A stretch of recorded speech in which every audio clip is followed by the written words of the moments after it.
సాయి బాబా శరణం, సాయినాథ శరణం. ఒకసారి ఓ ఇద్దరు మిత్రులు దీక్షిత్ వాడలో కూర్చొని యేసుక్రీస్తు గురించి మాట్లాడుకుంటున్నారు. ఆ మాటలు క్రైస్తవ మతంలోని లోపాల్ని వెతికే ధోరణిలో పడింది. దీక్షిత్ అప్పుడు అక్కడే ఉన్నాడు. దీక్షిత్ కూడా వారితో కలిసి క్రైస్తవాన్ని విమర్శిస్తూ మాట్లాడాడు. కొంతసేపు అయిన తర్వాత బాబా దర్శనం కోసం వెళ్ళాడు. వెళ్ళడంతో బాబా పాదాలకు నమస్కరించబోయాడు. బాబా తమ పాదాలు చివుక్కుని వెనక్కి లాక్కున్నారు.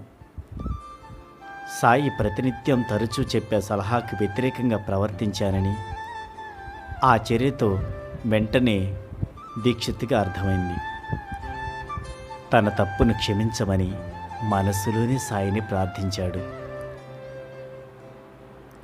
వెంటనే తనంతట తానే సాయి ముడిచిన తన కాళ్ళను చాపుతూ, కాకా రా, వచ్చి కూర్చో,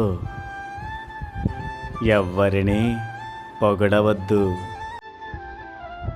ఎవ్వరిని తెగడొద్దు అన్నారు.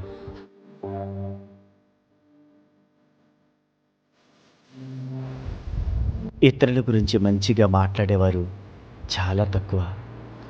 ఎక్కువ మంది ఇతరుల గురించి చెడుగానే మాట్లాడతారు. అందుకని ఎవ్వరినీ దూషించవద్దు. శ్రీ సాయి ఎప్పుడు మన చర్యలను గమనిస్తూ హెచ్చరిస్తూ ఉంటారు.